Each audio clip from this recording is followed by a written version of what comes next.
Hello viewers, welcome to Science TV Brief News with me, Catherine Govi, and our sign language interpreter, Wanjang'ethe.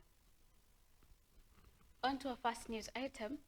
Public Service Cabinet Secretary Geoffrey Ruku has voiced his full support for President William Ruto's anti-corruption campaign, describing graft as one of the most significant threats to the national development and public service delivery. Speaking at a government outreach event in Loyangalani, Marsabit County, Ruku emphasized that the fight against corruption is a cornerstone of the Ruto administration's agenda. He stated that the government is committed to building a professional, transparent, and people-centered public service. The Cabinet Secretary warned that any government official found engaging in corruption practices would face the full force of the law.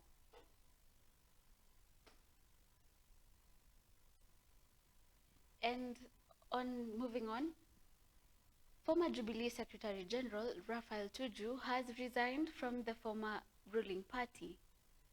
In a letter addressed to the former President Uhuru Kenyatta, who remains the Jubilee Party leader, Tuju said that while he looks forward to work with him in future, as things stand, he does not see how he adds value to the party. The former CS noted that he has been out of the country for 6 weeks and is not fully aware of the recent developments in Jubilee. He, however, thanked Uhuru for the opportunity to serve as the party's Secretary General from 2016 to 2022.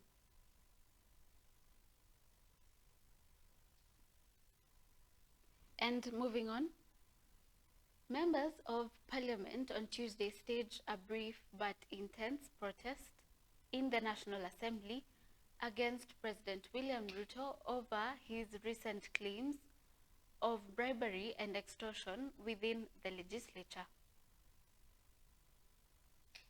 The heated exchange began after Wetangula delivered a ruling that barred the Justice and Legal Affairs Committee, JLAC, from summoning officials from the presidency to answer to the allegations. The president had publicly claimed that some members of parliament had each received up to 10 million Kenya shillings in bribes to pass the Anti-Money Laundering and Combating of Terrorism Financing Laws Amendment Bill 2025.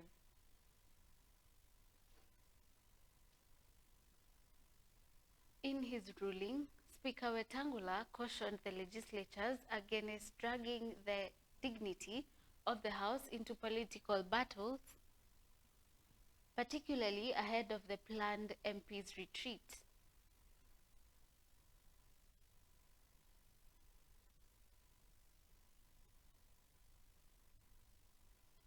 And moving on,